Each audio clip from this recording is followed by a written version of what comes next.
किसी और के समझाने से।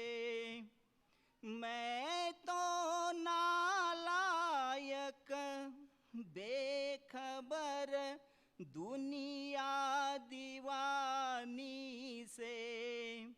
मैं ना समझा किसी और के समझाने से। समझू भी कैसे समझा यही पुकार करूं। तेरी यादों में रो रो कर एक फरियाद करूं। मैं एक फरियाद करूं। मेरे मन मोहन किरपाल तुझे याद करूं। तेरी यादों में रो रो कर एक फरियाद करूं। मैं एक फरियाद करूं। मैं ना जाना जाना ना इस दीवाने को। दुनिया तो दौड़ी सिर्फ दुनिया के खजाने को। मैं ना जाना जाना ना इस दीवाने को। दुनिया तो दौड़ी सिर्फ दुनिया के खजाने को। मैं तो बस रोया किरपाल किरपाल करूं। तेरी यादों में रो रो कर एक फरियाद करूं। मैं एक फरियाद करूं। मेरे मन मोहन किरपाल तुझे याद करूं।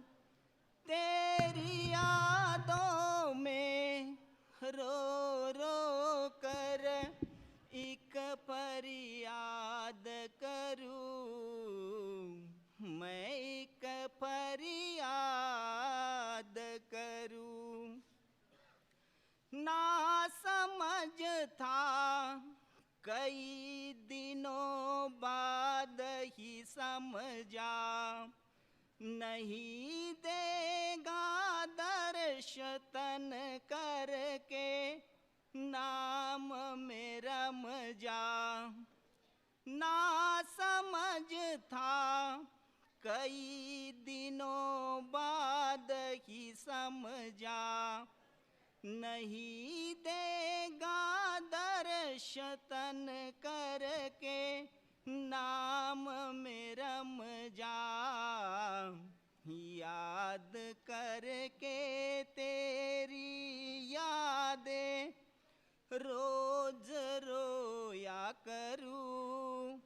तेरी यादों में रो रो कर एक फरियाद करूं। मैं एक फरियाद करूं। मेरे मन मोहन किरपाल तुझे याद करूं। तेरी यादों में रो रो कर एक फरियाद करूं। मैं एक फरियाद करूं। बहुत मैं रोया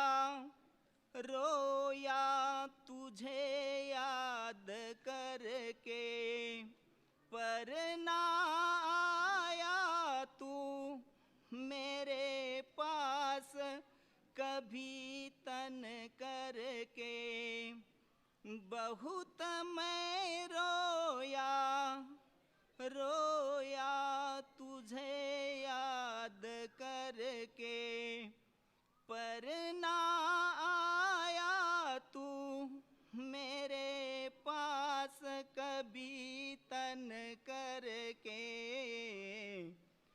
अजायब है तेरा रहे तेरा यही अरदास करूं, तेरी यादों में रो रो कर एक फरियाद करूं, मैं एक फरियाद करूं।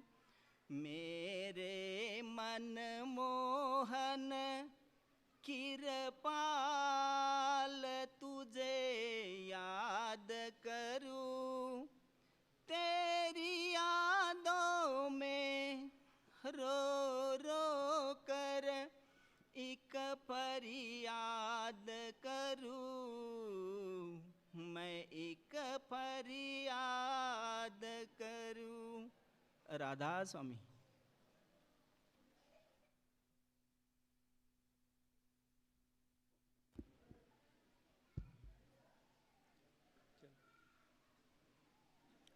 राधा स्वामी।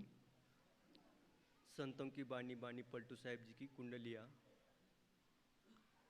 तीन लोक पेरा गया बिना विचार विवेक, तीन लोक पेरा गया बिना विचार विवेक।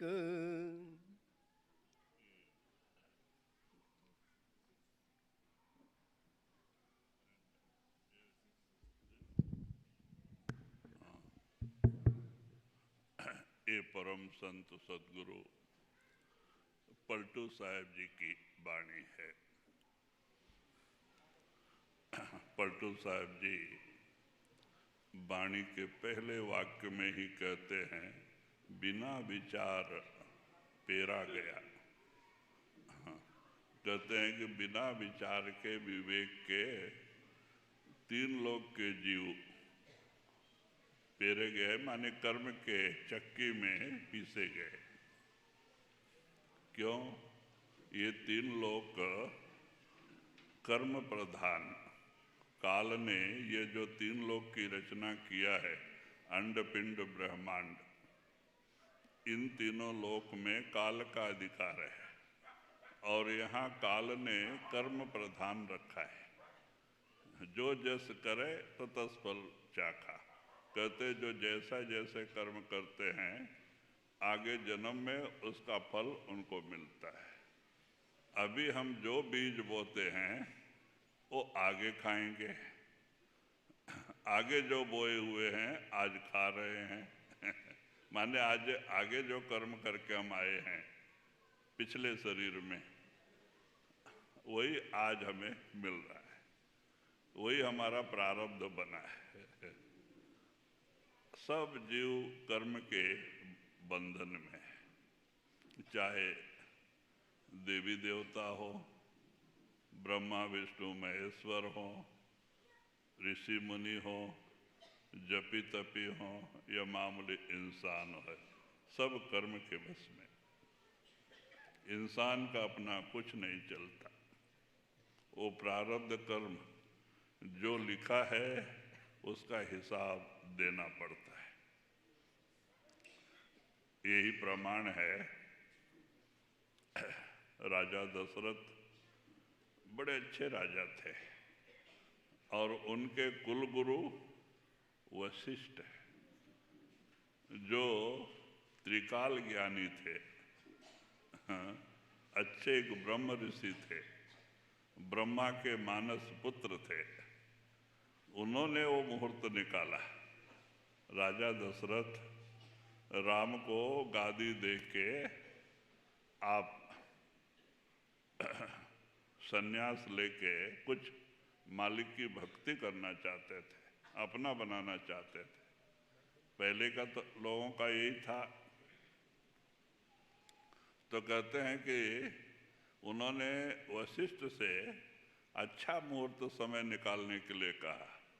तो वशिष्ठ ने बहुत विचार के शोधन कर कर के शास्त्रों के जरिए उन्होंने निकाला, कल 11:20 का अच्छा समय है राम को सिंहासन पे बिठाने का। सब जगह प्रचार हो गया कि कल 11:20 पे राम का सिंहासन पे बिठाया जाएगा, राज्य अभिषेक होगा। लोगों प्रजा में खुशी की लहर छा गई। लेकिन क्या हुआ? उल्टा हो गया। जो है राजा सवेरे राजा उसी टाइम पे मुहूर्त समय में राजा दशरथ के प्राण गए और राम एक तरफ पिता का मरण और दूसरी तरफ वनवास का निकलना, और वो भी सुकुमारी सीता के साथ। तो कितनी दुख की बात थी राम के लिए। एक तो पिताजी मरे, उनके काम में भी नहीं रह सकते, क्योंकि कैकेयी ने ऐसे ही मांगा था कि आप सवेरे होते हो, माने आप वनवास, 14 साल का वनवास, भरत को पट्टाभिषेक। तो कहते हैं कि ये राम वनवास निकले इसके सीता के साथ। तो कहते हैं कि ये सब दुख पे दुख, राम के ऊपर मुसीबत पे मुसीबत आई 14 साल, जबकि उनको पारब्रह्म का अवतार कहते हैं। बहुत से लोग उन्हें परमात्मा भी मानते हैं। तो क्यों आई? क्योंकि विधि में लिखा है। वो भी शरीर में आए ना, इस शरीर में आए थे ना। जो भी शरीर में आएगा, चाहे अवतार होवे, चाहे मामूली इंसान होवे या कोई महात्मा होवे, जब तक ये शरीर में बैठा ये काल का है, उनको कर्म प्रारब्ध का हिसाब देना ही पड़ता है। प्रारब्ध के अनुसार ही ये शरीर मिला है, और उसी प्रारब्ध के अनुसार सुख दुख हानि लाभ मान अपमान सब आना होता है। तो वही कहते हैं कि देखो ऐसा मुहूर्त समय जो एक त्रिकाल ज्ञानी वशिष्ठ ने निकाला था, लेकिन वो भी फेल हो गया। क्यों? राम 14 साल वनवास लिखा के लाए थे अपने विधि में, तो सिंहासन कहाँ से मिले? तो इसलिए जाना ही पड़ा। और वहां जाके भी आराम से थे नहीं, जंगलों सीता के साथ दर दर भटकना पड़ा। और फिर 3 साल जो लास्ट का था और भी कठिन हुआ, क्योंकि सीता को रावण उठा ले गया और राम को सीता के वियोग में जंगल जंगल ढूंढते हुए भटकना पड़ा। भाई क्यों? कहते विपत पे विपत परी। क्यों? कर्म गति टारे ना टरी। जो विधि में लिखा है हटाने से नहीं हटता है। वो अपना जरूर जो हिसाब है पूरा करता है, चाहे कुछ भी हो।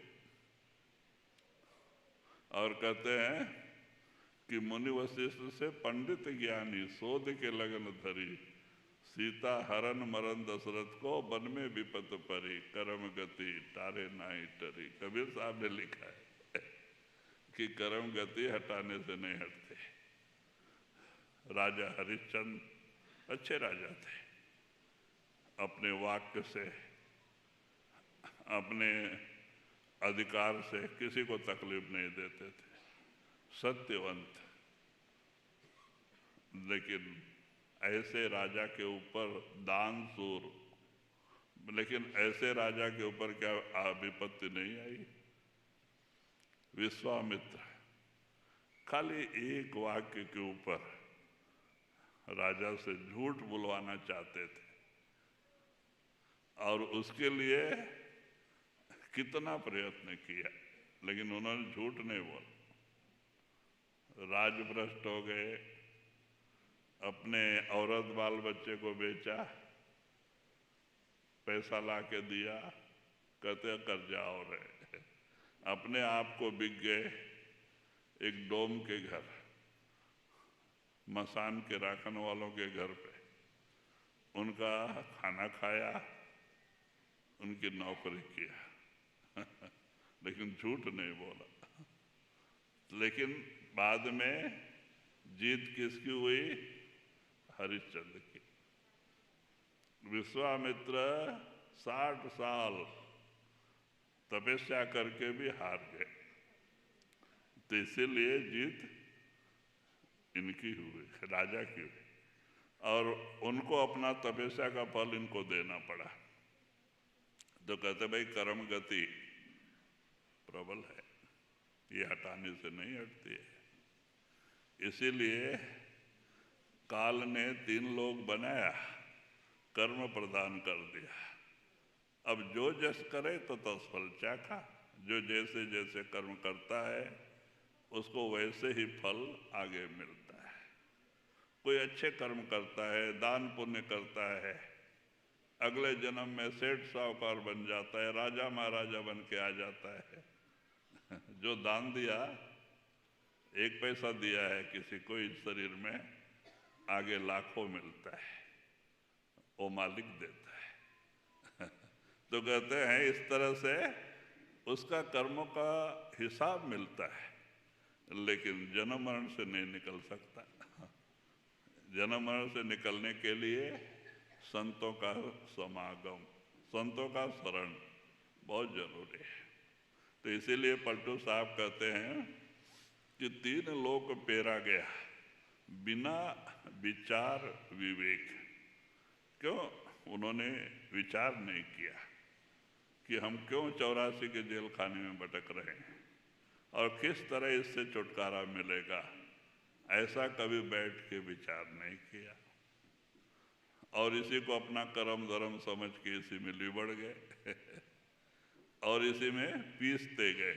जैसे गेहूं के साथ घून भी पीसा जाता है, ऐसे कर्मों के मन के साथ आत्मा भी पीसी जा रही है 84 के जेल खाने में भटक रही मन के साथ, क्योंकि दोनों की गांठ बंधी हुई है ब्रह्म में, और जहां मन जाएगा आत्मा भी जाएगी, और इस तरह से 84 के जेल खाने में भटक रही। जी। बिना विचार विवेक बहे सब के गानी, बिना विचार विवेक बहे सब के गानी, पीना बा संसार जाटी ऊपर मरानी। तो कहते हैं कि बिना विचार विवेक के सब 3 लोक के जीव इसी में कर्म के इस चक्की में पीसे जा रहे हैं, चाहे राजा हो भिखारी हो, चाहे ऋषि हो या मुनि हो, कोई भी हो, सब इस कर्म के जाल में फंसे हुए हैं। कहते कोई भी इससे अलग नहीं है। तो इसीलिए महात्मा हमें जागृत करते हैं कि भाई विचार विवेक के बगैर तो हमें क्या करना चाहिए। जब हम सत्संग सुनते हैं, सत्संग में सारी बातें खोल खोल के बताई जाती है, तो हमें उस पर ध्यान से सुनना चाहिए और ध्यान से सुन करके उस पर विचार करना चाहिए, मनन करना चाहिए, और मनन करके उसी के अनुसार चलने की कोशिश करना चाहिए, तो हम जरूर इससे निकल जाएंगे। लेकिन हम इस कान से सुनेंगे, इस कान से छोड़ देंगे, तो हम इस जाल से नहीं निकल सकते। जब तक कि सत्संग के ऊपर अमल नहीं करेंगे, हम चलने की कोशिश नहीं करेंगे, हम कभी इस कर्म के जाल से छुटकारा नहीं पा सकते। इसे ये उपाय तो संत हमें सत्संग में ही समझाते हैं। तो सत्संग सुन के उस पर घंटा 2 घंटा विचार करना, महाराज ने क्या कहा, अगर वो सच है अमल में लाना, उस पर चलना, तब तो कामयाबी मिलेगी। नहीं तो हम सत्संग सुने, सत्संग को सत्संग जगह पे ही छोड़ के चले गए और फिर मन का कहना माना, तो मन शैतान है, ये काल का एजेंट है। ये तो आपको भक्ति से दूर करने की कोशिश करेगा, झूठे दुनिया का चिंतन आपके अंदर लाके भक्ति से दूर करने की कोशिश करेगा। तो कहते भाई आप गुरु के पास क्यों गए? इसलिए नहीं गए हम गुरु के पास जाएंगे तो हमारी बीमारी दूर हो जाएगी, हम गुरु के पास जाएंगे तो हमारा बिजनेस अच्छा चलेगा, धन दौलत मिलेगा। कहते इसके लिए हम गुरु के पास नहीं गए। अगर हम बिजनेस व्यापार करें तो पैसा कमा सकते हैं, कोई बड़ी बात नहीं है। शरीर में बीमारी है, डॉक्टर के पास जाएं, हम ठीक हो जा सकते हैं, गुरु के पास क्या जाना? नहीं भाई, एक सबसे बड़ी बीमारी जो हमारे पीछे पड़ी है, वो कौन सी बीमारी? पैदा होना मरना, पैदा होना मरना। इसी को भव रोग कहते हैं। भव रोग, पैदा होना मरना, पैदा होना मरना। कहते ये बीमारी हमारे पीछे करोड़ों युगों से पड़ी हुई है, इसी चक्कर में हम भटक रहे हैं। इससे छुटकारा पाने के लिए ही हम संतों की शरण में जाते हैं और उस हमें नाम दान देते हैं।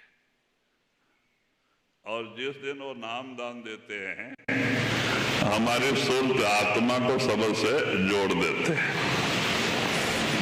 और कुछ तरीका साधन बताते हैं। तो अच्छी बात है, उन्होंने हमारी जवाबदारी ले लिया और जो साधन बताया हम उस पर नहीं चलते। उन्होंने कहा 2 घंटा रोज सुमरन में बैठो, आधा घंटा भजन में, लेकिन कौन करता है? क्यों? हमें अपनी चिंता नहीं है। अगर अपनी आत्मा की चिंता होती तो हम भजन करते। हमें तो दूसरों की चिंता है, हम दूसरे की चिंता करते हैं, अपनी नहीं। अपनी आत्मा बाढ़ में जाए, नरक में जाए, कोई बात नहीं, लेकिन चिंता हम दूसरों की करते हैं। बाल बच्चे, धन दौलत, खेती गृहस्थी, नौकरी धंधा, अपने लोगों की चिंता करते हैं जो अपने नहीं है। 4 दिन की चांदनी फिर अंधेरी रात, ये 4 दिन का रिश्ता है। ये कर्मों के रिश्ते हैं, ये सच्चा रिश्ता नहीं है। आज आप इस शरीर में आए हो तो कुछ ऐसे लोग ही आपके समागम में आ गए, कोई बेटा बन के, बेटी बन के, औरत बन के, कोई आपका भाई बन के, बहन बन के आ गए। ये कौन है? ये आपके लोग नहीं है। ये पिछले जन्म में कुछ कर्मों का लेन देन का हिसाब किताब रह गया है। ऐसे लोग एक कुटुंब परिवार के रूप में आ जाते हैं अपना वसूल करने के लिए, ये आपको वसूल करने के लिए। और जब उनका कर्जा पूरा हो जाता है, साथ छोड़ के जाने लगते हैं, बोल के भी नहीं जाते। लेकिन जीव अज्ञान वसात दुखी होता है, अरे मेरे चले गए, मेरे चले गए। अगर अपने ही होते तो जाते क्यों? जिस दिन हम पैदा हुए कोई पैदा नहीं हुआ, जिस दिन हम मरेंगे हमारे साथ कोई मरने वाला नहीं। हमने 4 दिन के लिए अपना बना लिया, ये बीच में ही रिश्ता बना, बीच में ही रिश्ता टूटा। तो ये दुनिया की रीत है। ब्रह्मानंद जी कहते हैं, 2 दिन का जग में मेला, सब चला चली का खेला। कोई चला गया कोई जावे, कोई गठरी बांध सिधावे जी, कोई खड़ा तैयार अकेला, सब चला चली का खेला। ये दुनिया 2 दिन का मेला है। जीव अपने कर्मों के भुगतान के लिए ये शरीर आपको मिलता है, लेकिन ये 4 दिन के लिए। फिर आप जैसे कर्म कर रहे हो उसके अनुसार आगे शरीर मिलेगा। कहीं पेड़ पौधों के शरीर में आत्मा जाती है, कीड़े मकोड़े के शरीर में चली जाती है, पक्षी के शरीर में चली जाती है, मानव शरीर नहीं मिलता। करोड़ों जन्मों के पुण्य से मानव शरीर मिलता है, अभी मिला है, फिर आगे मिलेगा, स्वप्न में भी नहीं सोचना चाहिए। हम जो कर्म करते हैं उसके अनुसार आगे शरीर मिलता है। लेकिन हाँ, इतना है, जिन्होंने नाम ले लिया, संतों की शरण में गए, उनका आगे जन्म नहीं। उनको आगे ये मृत लोक में संत नहीं भेजते, वो बात अलग है। लेकिन जो संतों से दूर हैं वो तो आएंगे। उनको संत क्या करते हैं, पहले तो मरने दम तक इनको बहुत तकलीफ होती है, क्योंकि कर्म है, कर्म भुगता रहे।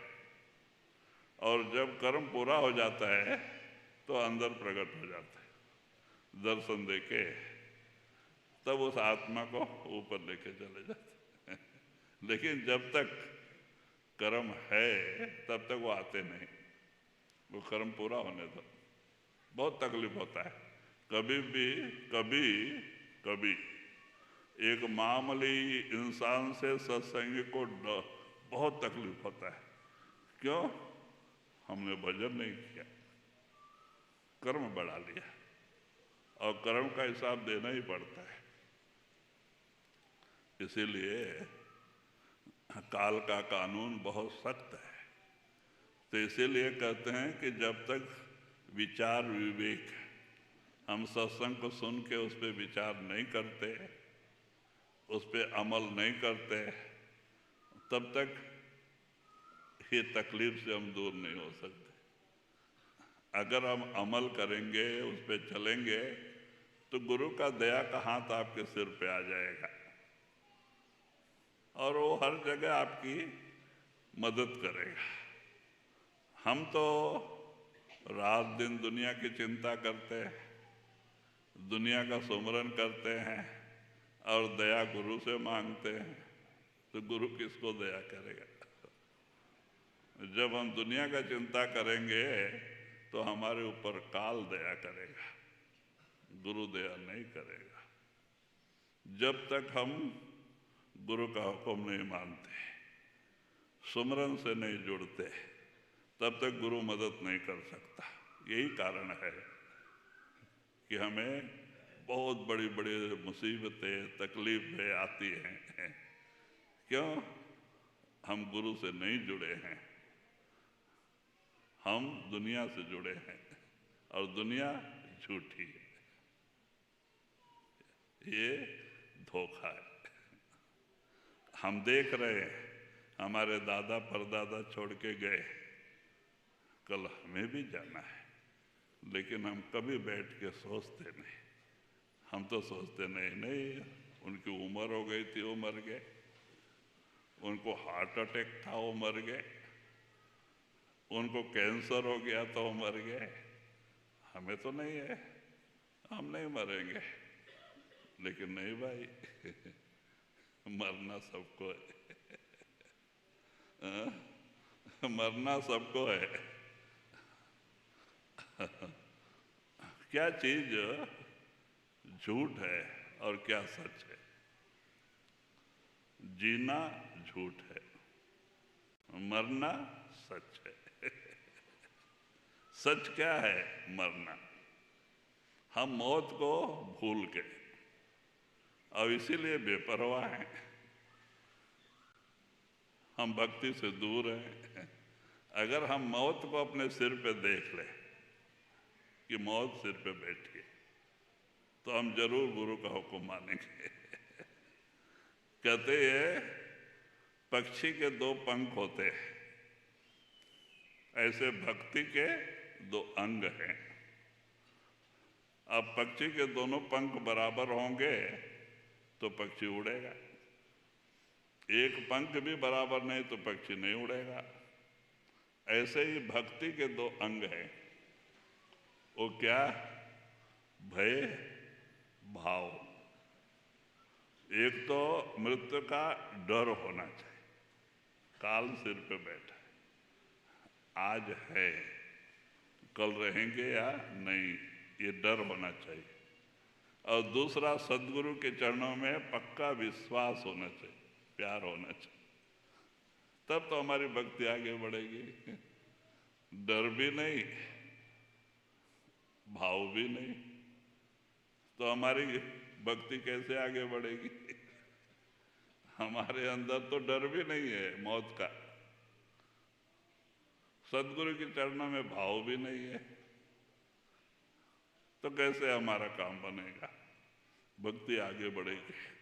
इसीलिए विचार करके विवेक ग्रहण करो, समझो, सच्चाई को समझो, सच क्या है जी। इतना दुख सब सहे ते ऊपर नाई डराते, इतना दुख सब सहे ते ऊपर नाई डराते, फिर पेरे जाए कर्म में फिर लिपटाते। फिर वही कहते हैं कि जीव रात दिन दुनिया का सुमरन करके दुनिया से प्रेम करके दुखी है, लेकिन उसके अंदर मरने का डर नहीं है। क्यों? वो तो ये देखते हैं अभी तो हमारा उम्र कम है, 20 साल है, 25 साल है, 40 साल है, बहुत दिन बाकी है, तब तक रहेंगे। नहीं भाई, ऐसा नहीं समझना चाहिए। बहुत से लोग हैं छोटी छोटी उम्र में भी साथ छोड़ के चले जा रहे हैं। ऐसे लोगों को आप देखना है तो हॉस्पिटल में जाओ, देखो वहां पड़े रहते कितने आत्माएं छोटी छोटी उम्र में भी आखिरी सांस लेते होते, माँ बाप रोते होते, ऐसे लोग हॉस्पिटल में नजर आते हैं। कहते कितने जा रही है, छोटे छोटे बच्चे भी जा रहे, बड़े भी जा रहे। तो कहते भाई इसलिए विवेक ज्ञान के बगैर हमारा भक्ति वृथा हो जाता है, अधूरी हो जाती है। और विवेक ज्ञान कब आएगा? जब आप अच्छी तरह से विचार करेंगे। हमारा तो कहना यही है कि जब तक आपको संत मत की जानकारी नहीं है तो आप अच्छी तरह से सत्संग सुनो, संतों की अच्छी लिखी किताबें, अच्छी किताबें हैं, पढ़ो, और संत मत को पहले, संत मत का ज्ञान रखो, संत मत क्या चीज है, और उसका पूरा ज्ञान हो जाए तो किताब को फेंक दो, पढ़ना पढ़ाना फेंक दो, और साधन से जुड़ जाओ। अभ्यास के आगे कोई भी काम अधूरा है। जब तक आप अभ्यास नहीं करोगे, सुमरन ध्यान नहीं करोगे, आप भक्ति में आगे बढ़ नहीं सकते। सुमरन बहुत जरूरी है, इसीलिए हम बार बार सुमरन के पीछे आपको बोलते हैं कि सुमरन करने की आदत डालो, चलते हुए, काम करते हुए, खेती में काम करते हुए, घर में खाना बनाते हुए, हाँ, सुमरन करते हुए बनाओ, बड़ी अच्छी बात है। आपका काम है, आप जब सुमरन में लगे हो, जब आप सुमरन से जुड़े हो तो गुरु से जुड़े हो, और गुरु की दया आपसे जुड़ी है। गुरु की दया प्राप्त करने का एक ही रास्ता है, सुमरन। जहां सुमरन है वहां गुरु है तत्काल। अभी गणिका वेश्या थी, पापी थी, एक तोता पाला था, क्योंकि वो पापी की जबान भी वो ऐसा हो जाता है कि उसको मालिक का नाम सुमरन जबान पे नहीं आता है। वो नारायण नारायण का जाप करना चाहती थी, लेकिन नारायण का नाम नहीं आता था। क्यों? पाप इतना हो गया था। तब उसने एक तोता पाला और उस तोते को नारायण नारायण सिखाने का, हम दूसरे को पढ़ाते हैं ना ऐसा। अब वो तोता थोड़ा दिन नारायण, इसके साथ नारायण नारायण करे, अब कर करके वो तोते को अच्छा अभ्यास हो गया। जब भी वो गणिका को देखे तो आंख बंद करके नारायण नारायण नारायण करने लगे। गणिका को बड़ा अच्छा लगा। अब एक दिन इसका आखिरी समय आ गया। दरवाजे के चौखट पे बैठी हुई थी, यमदूत आ गए। पापी आत्मा, बैकुंठ दूत तो आएंगे नहीं, यमदूत आ गए। पापी आत्मा थे और मार पीट के इसको, आत्मा को इससे निकालने लगे, छटपटाने लगे। तो छटपटाते छटपटाते नीचे गिरी तो आवाज हुआ। तोता आंख बंद करके बैठा था, तो सोचा कोई बिल्ली तो नहीं आ गई। तो तोता नीचे देखा तो गणिका छटपटा रही, तो नारायण नारायण नारायण चालू किया। देखो, वो तोता नारायण नारायण का जाप करने से वो नारायण का वाक्य इसके कानों में आ गया, सुन लिया और फिर ये नारायण नारायण किया। इतने में बैकुंठ दूत आ गए और यमदूत को मार के भगा दिया और गणिका को पुष्पक विमान में बिठा के बैकुंठ लेके गए। देखो, लास्ट में नारायण का जाप करके, अगर वो तोता नहीं किया होता तो इसको तो पापी है, इसको तो ख्याल आएगा भी नहीं। नरकों में ही जाने वाली थी, लेकिन वो नारायण का अंत समय ख्याल आने से बैकुंठ दूत आ गए और यमदूत को भगा के गणिका को पुष्पक विमान में बिठा के बैकुंठ लेके गए। तो कहते देखो ऐसी बात है। तो कहते इस तरह से संत सुमरन को करते हैं। सुमरन करो, सुमरन करो। सुमरन करते करते मन से चलने लगता है। जब मन से सुमरन चलेगा आपका काम हो गया। तो आप किसी से बात भी करते रहो, मन सुमरन से जुड़ा रहता है। आप कहीं काम करते रहो, मन सुमरन से जुड़ा रहता है। तो जाप अजपा हो गया, अपने आप चलने लगा।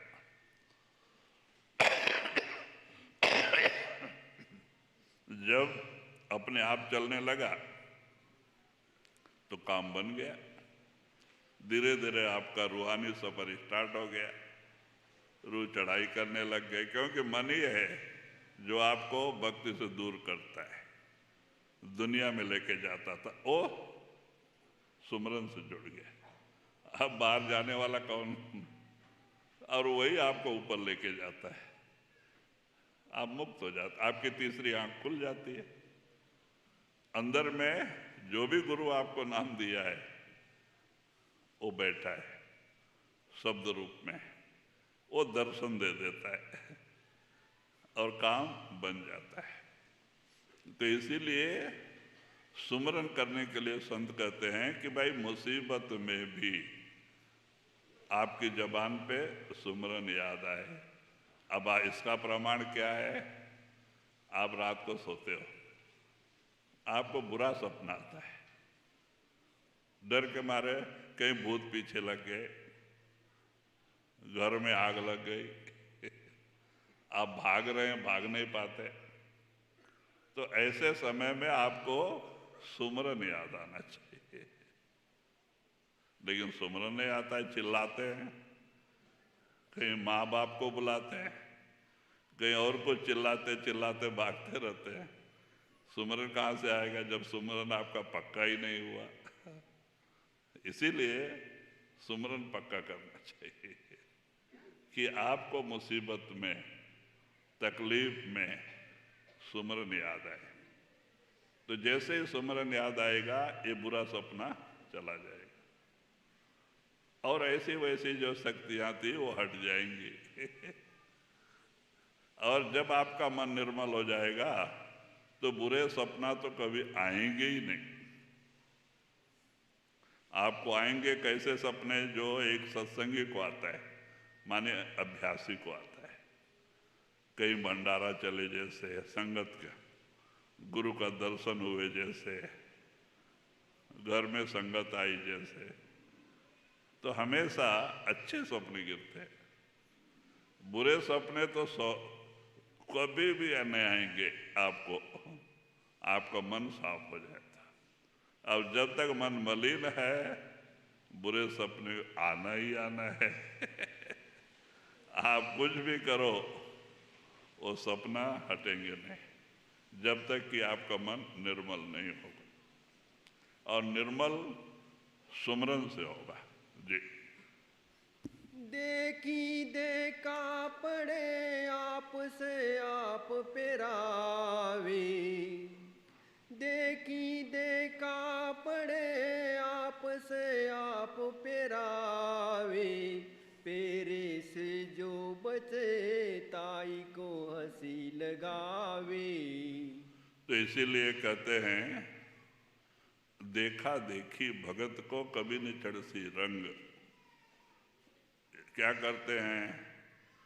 घर का एक आदमी सत्संगी हो गया, कोई भी दोस्त सत्संगी हो गया, उसने कहा भाई तुम भी नाम ले लो, ले लिया, लेकिन इनके अंदर नाम लेने की ख्वाहिश नहीं।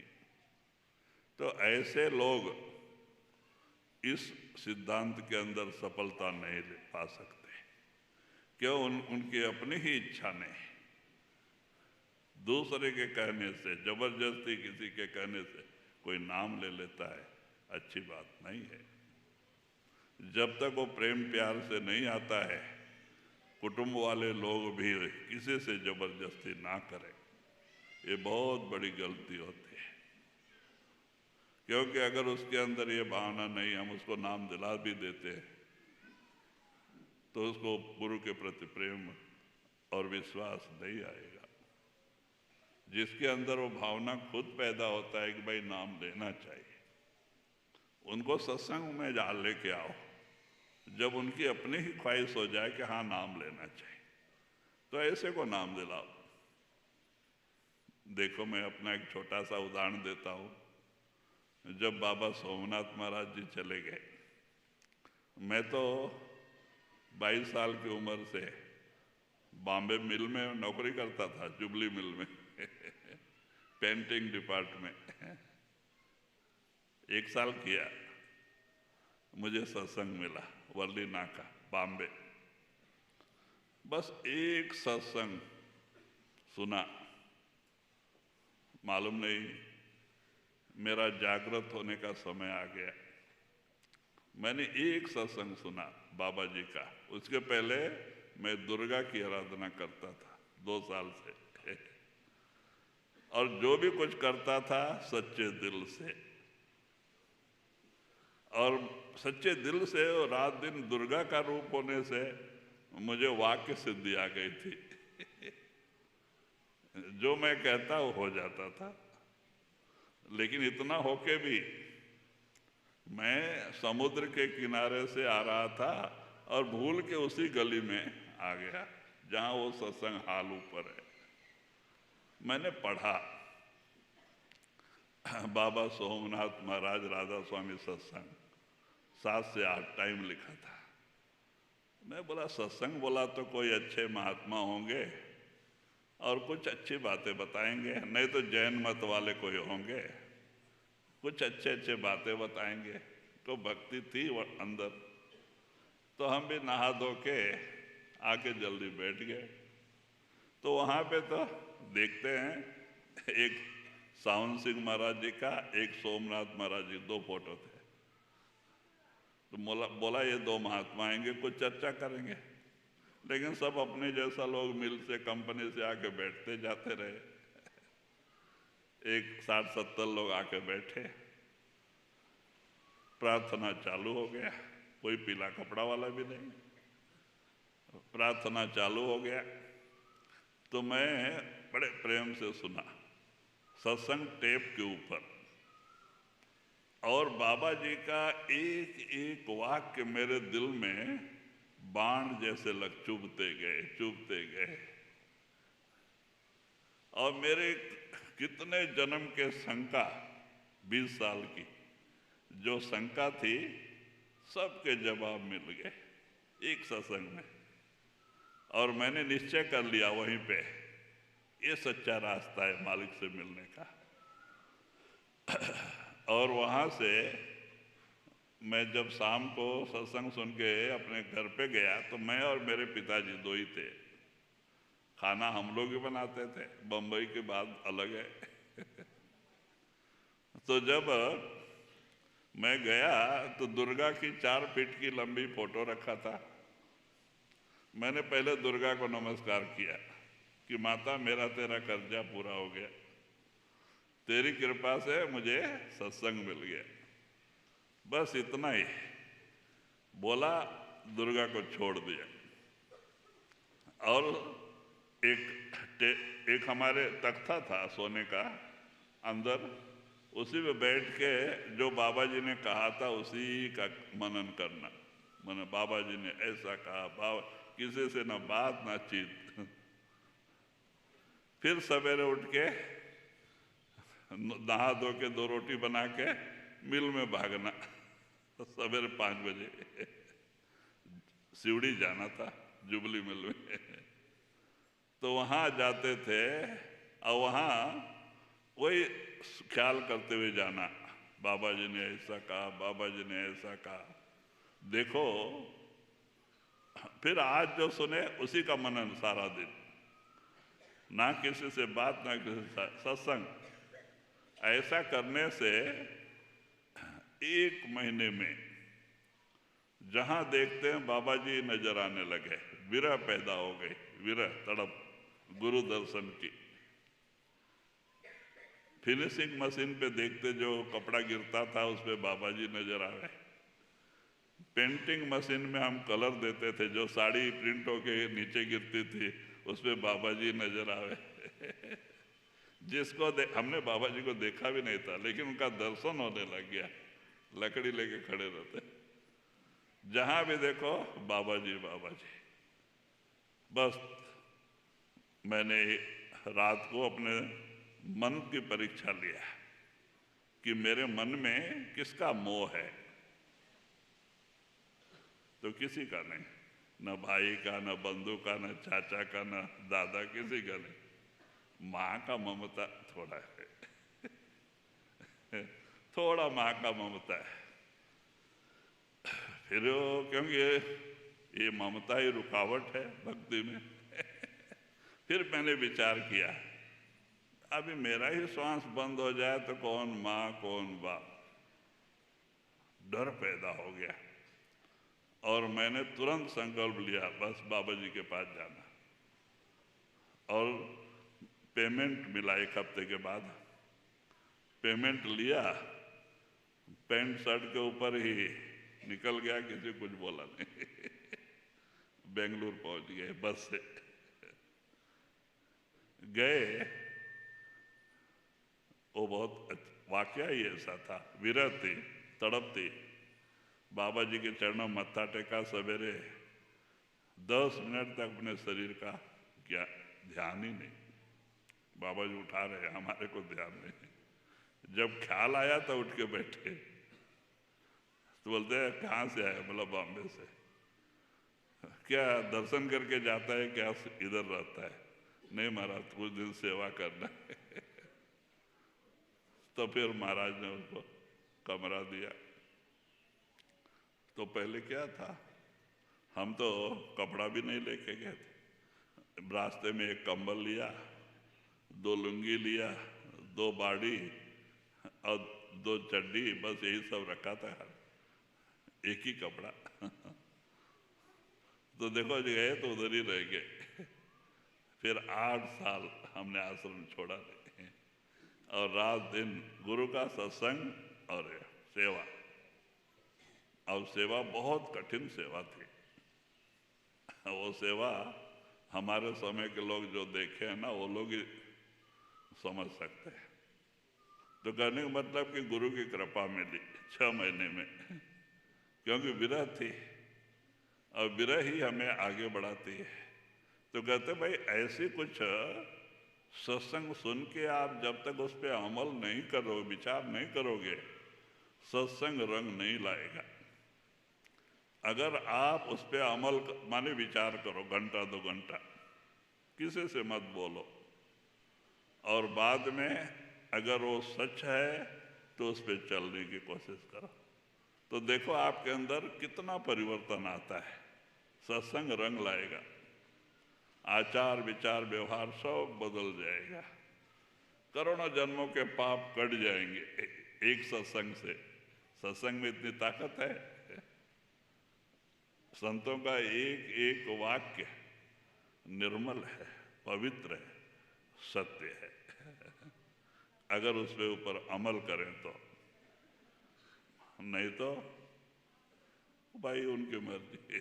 तो कहते भाई देखो, आज जो कुछ मालिक की कृपा हुई है ये इसी सत्संग के जरिए। तो इसीलिए सत्संग की कदर करो। सत्संग बहुत ऊंची चीज है और बड़े भाग्य से मिलता है। थोड़ा तेलुगु ले लो। पलटू मैं रोवन लगा, चलता को लहू देख। पलटू मैं रोवन लगा, चलता को लहू देख। 3 लोक पेरा गया, बिना विचार विवेक। ఇప్పుడు ఇదే విషయాలు తెలుగులో ఇవ్వాలంటే మన నిజామాబాద్ నుంచి చాలా మంది వచ్చినారు. ఇంకో ఈ పల్లీలో ఉండే వాళ్ళకి హిందీ భాష రాదు. దానికి ఇదే విషయాలు కొన్ని తెలుగులో. ఇప్పుడు ఇంతవరకు చెప్పింది ఈరోజు పల్టూ సాహెబ్ గారు బాణి. పల్టూ సాహెబ్ గారు ఏమంటున్నారో, ఈ 3 లోకములో కాల్ మరి మాయా అధికారం ఉంది. ఇక్కడ కర్మ ప్రధాన. ఈ జీవి ఎట్లా కర్మలు చేస్తుంది, దాని ప్రభావం లాస్ట్లో అదే ప్రకారం ముందే జన్మాల్లో ప్రారంధ అవుతుంది.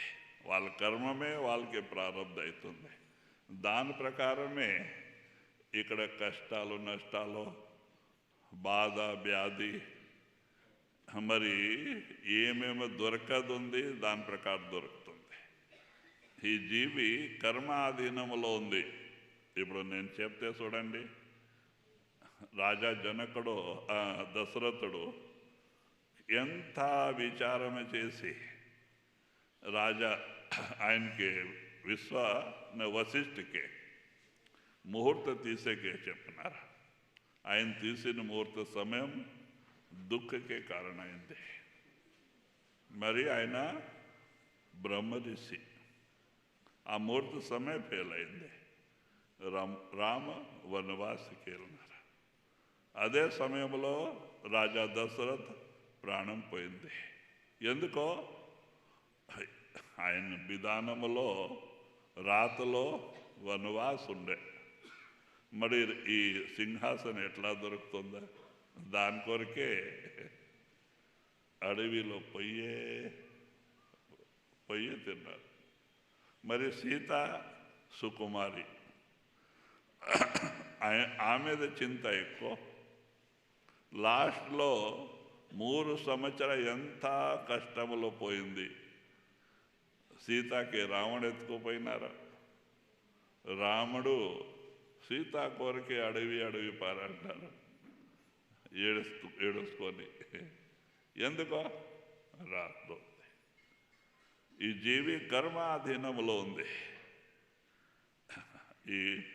ఏం చేసింది 8 శరీరంలో, ఇప్పుడు అదే మనకి తింటున్నాము. 8 జన్మంలో ఏం చేసినామో ఇప్పుడు మనకి దొరుకుతా ఉంది. ఇప్పుడు ఏం కర్మాలు చేస్తున్నామో ముందే జన్మంలో అది దొరుకుతుంది. అదే ప్రారంభం అవుతుంది.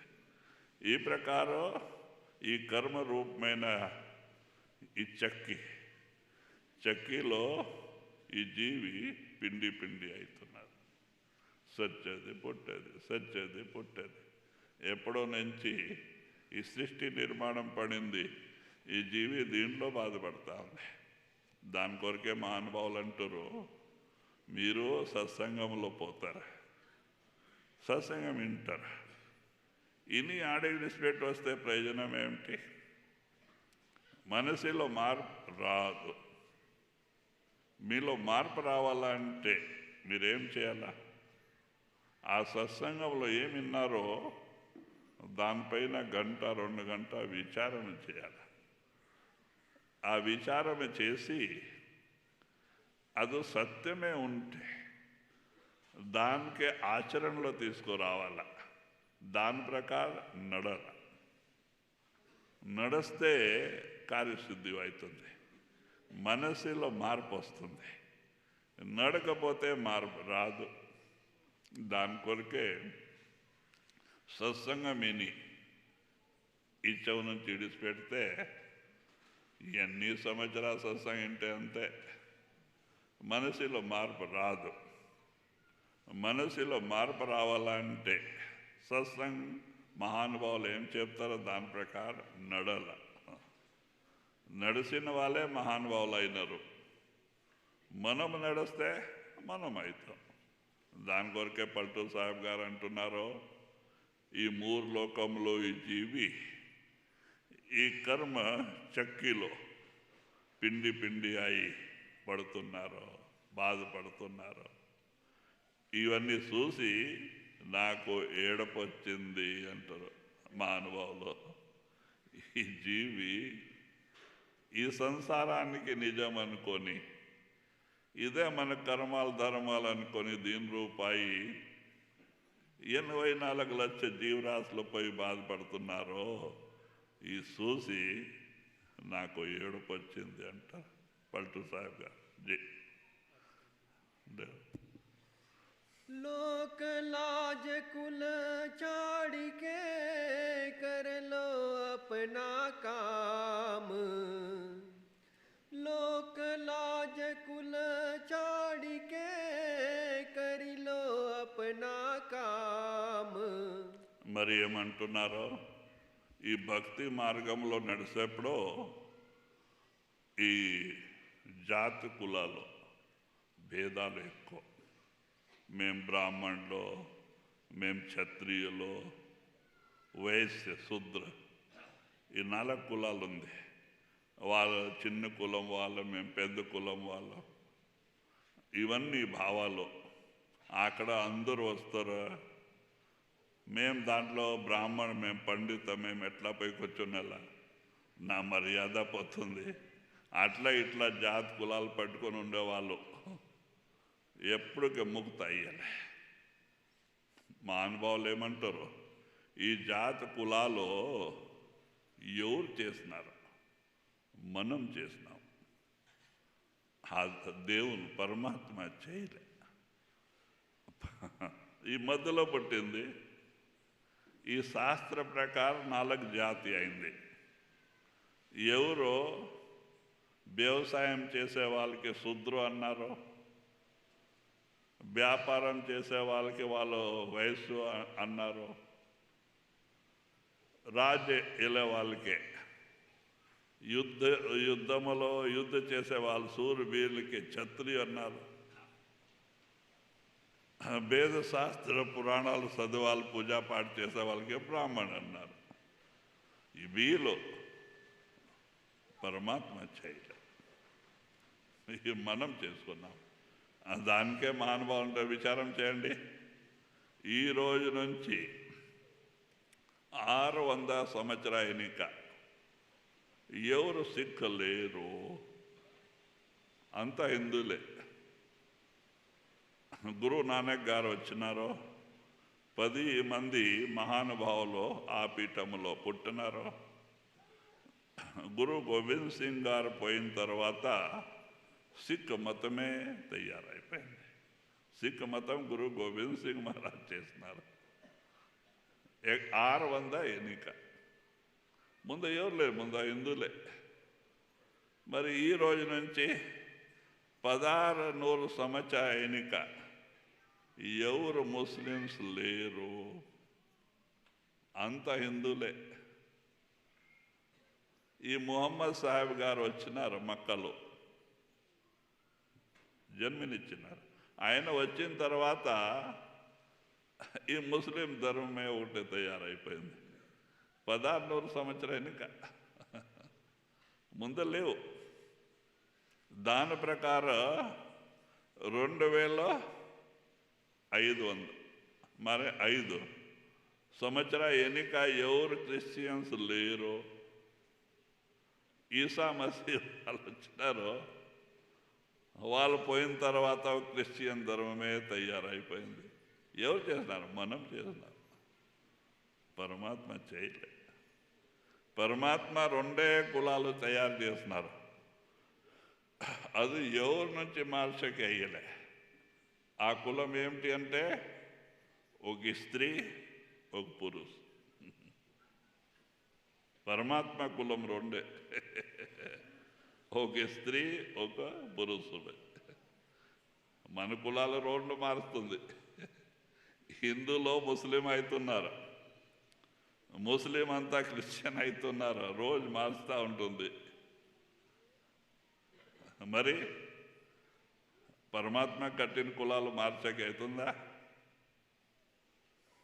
పురుషులో స్త్రీ అయ్యలే, ఈ స్త్రీలో పురుషు అయ్యలే. ఈ 2 కులాలు పరమాత్మ కట్టిందే. మిగతా అన్ని మేము కట్టుకున్నాం, అన్ని మధ్యలో పుట్టిందే. దాని కొరకే జాత్ పాత్ పూछे नहीं कोई, हर को भजे सो हर का होई.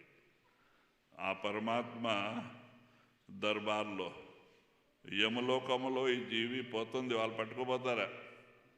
అక్కడ అడగలే మీరు బ్రాహ్మణులో మీ క్షత్రియులో ఆ కులం వాళ్ళంట. వాళ్ళేం అడుగుతారా? ఇంత సుందర మానవ శరీరం మీకు ఇచ్చింటే మీరేం చేస్తున్నారు? మంచి చెడ్డ 2 కావాలా వాళ్ళకే. మంచి ఏం చేస్తున్నారో, చెడ్డ ఏం చేస్తున్నారు, దానికే వాళ్ళు మీకు ఇది దాని ప్రకారమే మీకు జన్మిస్తారు.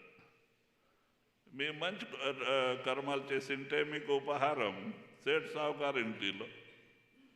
కొన్ని జపాల తపాలు చేసి పూర్తి కాక వెళ్ళిపోతారంటే రాజమహారాజు అయిపోతారా?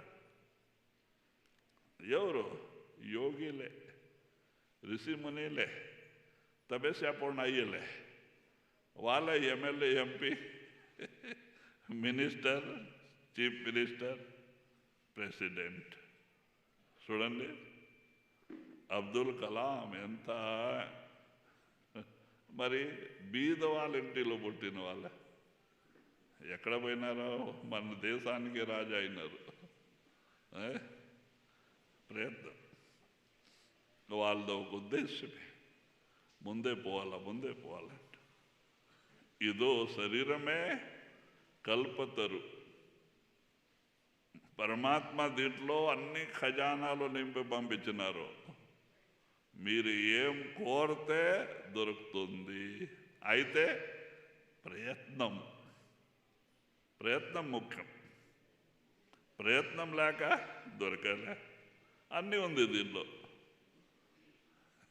అన్ని ఖజానా కల్పతరు. దీంట్లో ఏం వేడుకుంటే అన్నీ దొరుకుతుంది. మాలిక్కి అడిగితే మాలికే దొరికిపోతారా? మరి ఈ శరీరంలో ఉండేవాళ్ళే మానవాళ్ళు అయినారా? అలాగా ప్రయత్నం, సాధనం, ప్రయత్నం ఉండాల. ప్రయత్నం ఉంటే కార్యసిద్ధి అవుతుంది. ప్రయత్నం లేకపోతే కార్యసిద్ధి అయ్యలే. దాని నుంచి మా అనుభవాలు మనకి ఏం చెప్తారో మన మంచి కోరిక. మనం వాళ్ళ మాటిని నామ సుమ్రం ధ్యానం రోజు చేస్తుంటే వాళ్ళు మన పైన కృప చేస్తారు. నిదానంగా మన చేతన పైకి వస్తుంది. ఒకరోజు 6 చక్రాలు దాటి 7వ చక్రం 3వ కన్ను తెరుతుంది. శివనేత్రం. ఆ శివనేత్రం శివుకి ఉండే మీకు లేదంటే లేదు, అందరికీ ఉంది. అది తెలిసి చూడండి. ఆ కన్ను లోపల వస్తువు చూస్తుంది, ఈ కన్ను బయట వస్తువు చూస్తుంది. ఇది మాయా కన్ను, నాశవాన్ వస్తువు చూసే కన్ను. ఆ సత్యానికి చూసే కన్ను ఇక్కడ ఉంది, జ్ఞాన చచ్చు. అది తెరిచి చూస్తే సత్యమే కనబడుతుంది. సత్యమేముంది? దీని నుంచి చూసకపోతే అన్ని అబద్ధాలే. నాశమాన వస్తువు చూసే కన్నిదు. దీని నుంచి మనం ఆ సత్యానికి చూసేకి అయ్యలే. ఇప్పుడు మేము చెప్తాం, మనకి నాభ్య స్థానంలో విష్ణు లక్ష్మి ఉన్నారు, హృదయ స్థానంలో శివపార్వతి ఉండరు, లేదంటే ఉండరు. కంఠస్థానమే దుర్గా. అయితే డాక్టర్ ఏమంటారు, స్వామి మేము సర్జన్ డాక్టర్, నేను కడుపు ఆపరేషన్ చేస్తాం, ఎక్కడ విష్ణు కనబడలే. హార్ట్ ఓపెన్ సర్జరీ చేస్తా, ఇప్పి అన్ని ఓపెన్ చేసి నాకు ఎక్కడ శివుడు పార్వతి కనబడలే అంటే వాళ్ళు ఈ కంటి నుంచి చూసే ప్రయత్నాలు చేస్తారు.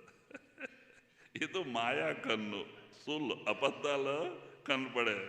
దీంట్లో కనపడేది రక్తం, మాంసం, మజ్జ, గలీజే. దీంట్లో అన్ని గలీజే. శరీరంలో అన్ని గలీజమే ఉంది. ఈ కంటి నుంచి అన్ని గలీజు కనబడుతుంది. ఆ జ్ఞాన చచ్చు తెలిసి చూస్తే ఏం ఆనందం! వజ్రాలు, వైడోరియా, బంగాರದ ఇల్లే, బిల్డింగే ఉంది లోపల. అవన్నీ అక్కడ దేవీ దేవతలు ఉంటారు. చూడండి, ఇదే శరీరంలో బ్రహ్మయ్య గారు లోపల పైన చెప్పినారా?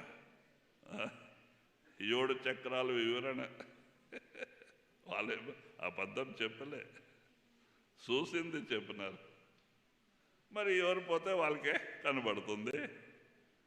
ఏమో వాళ్ళ మానవాళ్ళు కనబడింది మనకు కనబడ, అట్లా అనుకోవద్దు.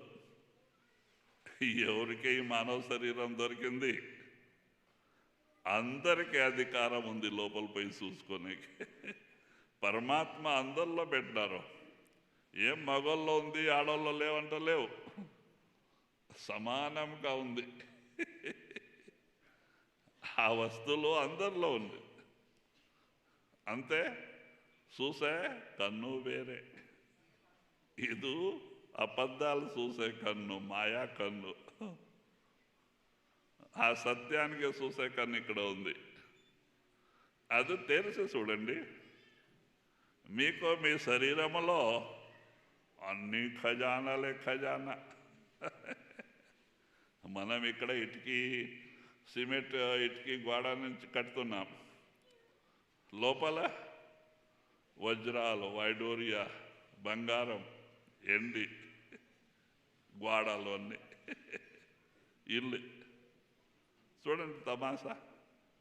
దీంట్లో అన్ని అక్కుడు బండారు నిండు ఉంది. మీరు లోపల పోతే మీకు దొరికిపోతుంది. మీరు దన్నడ అయిపోతారు. మీరు ఒకరికి ఇచ్చేవాళ్ళు అవుతారు, కానీ ఆడుకునే వాళ్ళు అయ్యలేదు. ఇప్పుడు మనకి రోజు రోజు బాధ, రోజు రోజు టెన్షన్, రేపేమో మర్నాడేమో, ఎనికేమో ముందేమో, రోజు టెన్షన్ చేసుకొని ఉండము. లోపల పోతే అన్ని టెన్షన్ పోతుంది, మీరు దన్నుడు అయిపోతారు. నిజమైన ఆనందం దొరికిపోతుంది. దాని కొరకే మహానుభావులు గురు మీకు ఏం చెప్తారా, మీ మంచి కొరకే. ఆయన మాట వినిన వాళ్ళే మహానుభావులు అయినారు. మనస్సు మాట వినిన వాళ్ళే ప్రపంచికులు, మానవుడు. దాని కొరకే గురువు మాట వినండి. కోటాను కోటి జన్మాల పుణ్యం నుంచి మీకు మానవ శరీరం దొరికింది. మరి ఆ పరమాత్మ కృప వలన సద్గురువులు దొరికినారు. ఎంత పుణ్యం నుంచి దొరికింది. ఇప్పుడు వాళ్ళ మాట వినండి. రోజు 2 గంటల పొద్దున లేచి ఆసనములో ధ్యానంలో కూర్చోండి. మీలో మీరు రాండి. చేయక ఎవరు మహానుభావులు కాలే. చేస్తేనే కార్యసిద్ధి అవుతుంది. ఇప్పుడు భూమిలో నీళ్ళుంది, ఊరికే మనం దొరుకుతుందా? దొరకదు. ఆ నీళ్ళు తీసే కొరకు ఎన్ని ప్రయత్నాలు చేయాలా, ఎంత కష్టం పడాలా. నీళ్ళుంది, కష్టం పడితే మనకైనా నీళ్ళు దొరుకుతుంది లోపల. కొందరికి 400 ఫీట్ కింద, కొందరికి 500 ఫీట్ కింద దొరుకుతుంది. బాగా మంచి నీళ్ళు దొరుకుతాయి. మరి మీరు ప్రయత్నం కష్టం పడినకే దొరికింది. అట్లా మీలో పరమాత్మ పెట్టిన వస్తువులు, ధనం, అది మీకు ప్రాప్తి చేసుకునాలంటే గురువు మాటినండి. 2.5-3 గంటల రోజు కూర్చోండి. నామ సుమరన్, సద్గురు ధ్యానం చేసి చేసి చేసి మన పాపాలన్నీ వెళ్ళిపోతూ ఉంటుంది. మనసు నిర్మలమవుతుందా? మనసు నిర్మలమై చిత్తి స్థిరం అయిపోతుంది. ఒకరోజు మన చేతనం పైకి వస్తుంది. ఎంతవరకే మనసు నిర్మలం కాదు, చేతన పైకి రాదు. చేతన పైకి రావాలంటే మీ మనసు నిర్మలం కావాలి. మనసు పైన ఎన్ని పాపాలు పై ఎక్కింది, మలినం, ఇవన్నీ పోవాలంటే నామస్మరణ. అంతే, నామస్మరణ నడాలి. అన్నికే నామస్మరణ. సత్సంగం. ఇప్పుడు సత్సంగం ప్రేమ నుంచి ఇంటే మన ఎన్ని కర్మాలు పోతుంది. అదే నామస్మరణ ధ్యానం చేస్తే దాని నుంచినే పోతుంది. మహానుభావ దర్శనం నుంచి కొన్ని పోతుంది, వాళ్ళ దయాదృష్టి నుంచి, వాళ్ళ ప్రసాదం నుంచి. ఎలాంటి కర్మాలు ఇది 1 జన్మ 2 జన్మదే కాదు, ఎప్పుడో నుంచి సృష్టి పుట్టింది. అప్పుడు నుంచి మనం చేస్తూ వచ్చినాము. ఒకరు కర్మాలు హిమాలయ కొండ కింద పెద్ద ఉంది కర్మాలు స్టాక్. అవన్నీ సమసిపోవాలా. ఆ సమసిపోవాలంటే నామస్మరణ ధ్యానం జరగాలి. ఇంకో వేరే ఉపాయంలే. ఇప్పుడు చేస్తే కార్యసిద్ధి అవుతుంది, చేయకపోతే కార్యసిద్ధి అయ్యలే. మనకి నమ్మకం రాదు. చాలామంది అంటారు, మా ఇట్లా చెప్పుకొని పోతుంటారా, ఎవరు చూస్తున్నారు లోపల? లేదయ్యా, చేసిన వాళ్ళు దొరికింది, వాళ్ళు మహానుభావులు అయినారు. మీరు చేస్తే మీకు ఎందుకు దొరకలే? దొరుకుతుంది. చేయాల, ప్రయత్నం చేయక ఏం దొరకదు. కష్టం పడతారు పిల్లోడు. 15-16 సంవత్సరాలు కష్టం పడి ఎంసీఏ మరి ఇవన్నీ డిగ్రీలు చేసి తర్వాత ఆరాంగా జీవనం జరుపుతారా? వాళ్ళకే 10 లక్షలు 12 లక్షలు నెలకి పేమెంట్ ఉంది కొందరికి. ఎందుకో ఇస్తారా? ఊరికే ఇస్తారా? వాళ్ళ జ్ఞానంకి ఇస్తారు. వాళ్ళంతా కష్టపడి వాళ్ళు ఆ జ్ఞానం వచ్చింది, వాళ్ళు అంతా పని చేస్తున్నారు. వాళ్ళు దానికి ప్రసన్న అయ్యి కంపెనీ వాళ్ళకి ఎక్కువ డబ్బు ఇస్తుంది. మన వాళ్ళు ఉండరు.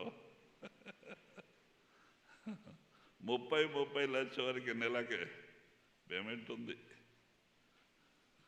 మీరు ఫారెన్లో పోతేనా 10 లక్షలు దొరుకుతాం అనుకుంటా. ఈడే ఉంది 30 లక్షలు నెలకి. బాంబేలో ఉండరు. మేము యావ కాలంలో నేను చూస్తున్నాము,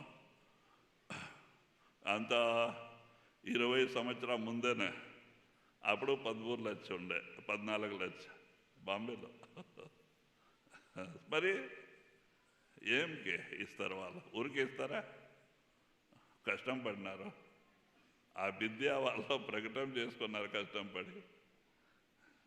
అంత పని చేస్తారు వాళ్ళు లోపల. సాహుకారు కంపెనీ వాళ్ళకి అంత పని చేసి ఇస్తారు. వాళ్ళ చేతిలో ఒక 7-8 ఆఫీస్ కంపెనీ ఉంటుంది, అన్ని జవాబాదారీ ఉంటుంది. చేస్తూ ఉన్నారా? ఊరికే ఎవరు ఇస్తారా? మరి చదువుకి విలువ ఉంది. మరి అంత కష్టపడి వాళ్ళు ఇప్పుడు దాని ఫలితాంశం వాళ్ళకి దొరుకుతుంది. ఇట్లా ఈ ధనం, దీనికే రుహానీ ధనం అంటారు. ఈ ధనానికే మనం ప్రాప్తి చేసుకోవాలంటే గురువు మాట వినాల. గురువు ఏమంటారో, మీకు ఇల్లు వాకలు విడిచిపెట్టిపోయే పనిలే, కాయబట్ట రుద్రాక్ష అవసరంలే, అడవిలో పోయి ఉపవాస వచ్చే పనిలే. సంసారంలో ఉండండి, అన్ని కార్యం చేయండి. ఏమంటే అబద్ధాలు ఇడిచిపెట్టండి అంటారు. ఈ అబద్ధాల లోపల పెట్టుకొని మీరు ధ్యానం చేస్తే ఎప్పటికీ మీ కార్యసిద్ధి అయ్యలేదు. అబద్ధాలకింత పెద్ద పాపమే లేదు. అయితే మీరు నామస్వం ధ్యానం చేస్తుంటే నిదానంగా మనసు చేంజ్ అవుతుంది, ఆ తాకత్ మీలో వస్తుంది. దానికే ఫస్ట్ నామస్మరణ పట్టాల. త్రువా నడిసేప్పుడో, తోటలో పొలంలో పని చేసేప్పుడో సుమరణ చేస్తే మీలో ఆటోమేటిక్గా ఆ తాకత్ వస్తుంది. సత్య పైన నడిసే, సత్య నడిసే తాకత్ వస్తుంది. ఎవరు ఇస్తారా? సుమరణ చేస్తుంది. సుమరణ ఇస్తుంది, మీలో మార్పు చేస్తుంది. ఒకటే సుమరణ పట్టాల. అయితే మనం సుమరణ చేసేలే, మనం సుమరణ చేస్తాం, రోజు చేస్తాం. అంటే ఏమిటి సుమరణ అంటే? సంసారం, కుటుంబ పరివారం సుమరణ, మరి బయట వస్తువు సుమరణ చేస్తాం. నామ సుమరణ మాత్రం చేసేలే. తన ఆత్మ ముక్తి కోరికే ప్రయత్నమే చేసేలే. ఆత్మకి దీనిలో కట్టేసే కొరికే ప్రయత్నం చేస్తాం. ఆత్మ కట్టగాకి పోకూడదంత ప్రయత్నం చేస్తాం. ముక్త చేసే కొరికే ఎప్పుడు ప్రయత్నం చేయలే. సత్సంగి అయితే మరి ఎట్లా? కర్మాలు పెంచుతా పోతుంటే మనం ముక్త అయ్యేది ఎప్పుడు? జపం పాసంగికైనా చేసేలే. మరి కర్మాలు ఎక్కుతా పోతున్నాం. పగలంతా అబద్ధాలు ఆడేది, ఎవరికి టోపీ వేసేది, మరి ఏమేమంత కార్యం, ఇవన్నీ మనం చేసుకొని భక్తిలో ముందుకు పోవాలంటే అయ్యలే. ఒకటే నామస్మరణ. నామస్మరణ పట్టండి, అదే మీకు సరి చేస్తుంది, అదే మీలో తాకత్ ఇస్తుంది. మీకు భక్తిలో నడిసే పవర్ ఇస్తుంది నామస్మరణ చేయాలి. నామస్మరణ చేసి ఎట్లా పాపి అంతా ఉద్ధారం అయిపోయినారా, మనం ఎందుకు అయ్యలే. అయితే నామస్మరణ చేయాలి. वही पलटू साहब ऊपर कलर वो, हाँ तो ऊपर कर ले लो और नीचे ऊपर वाले का लास्ट. पलटू मैं रोवन लगा चलता को लहू देख, पलटू मैं रोवन लगा चलता को लहू देख, तीन लोक पेरा गया बिना विचार विवेक. राधा राधा రాధాస్వామి రేపటి యొక్క ప్రోగ్రాం వివరాలు 7 నుంచి 9 గంటల వరకు నామదానం ఉంటుంది. అట్లాగే వేరే సంగతి వారందరూ ధ్యానంలో 7 గంటల నుంచి 8 గంటల వరకు ఉంటుంది. దాని తర్వాత బాబాజీ గారి టీవీ సత్సంగము 11 గంటల నుంచి 12 గంటల వరకు ఉంటుంది. దాని తర్వాత బాబాజీ గారి యొక్క దర్శనము 2 గంటల నుంచి 3 గంటల వరకు. దాని తర్వాత సాయంత్రం సత్సంగము 5:30 నుంచి 6:30 వరకు ఉంటుంది. రాధాస్వామి.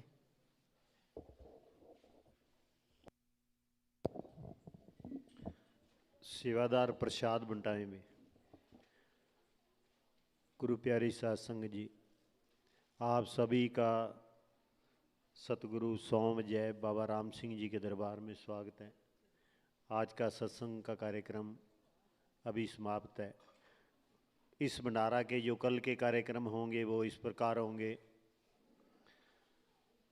सुबह 7 से 9 बजे नामदान का कार्यक्रम होगा.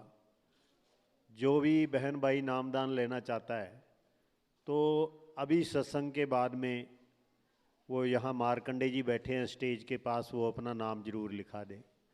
जिस भी बहन भाई ने नामदान लेना है वो भी सत्संग के बाद में श्री मार्कंडे जी से अपना नाम यहाँ पे लिखा दें.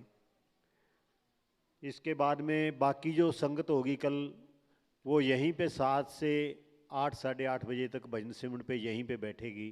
कोई भी इधर उधर नहीं घूमेगा जब तक नामदान का कार्यक्रम चल रहा होगा. इसके अलावा 11 से 12 बजे टीवी द्वारा यहीं पे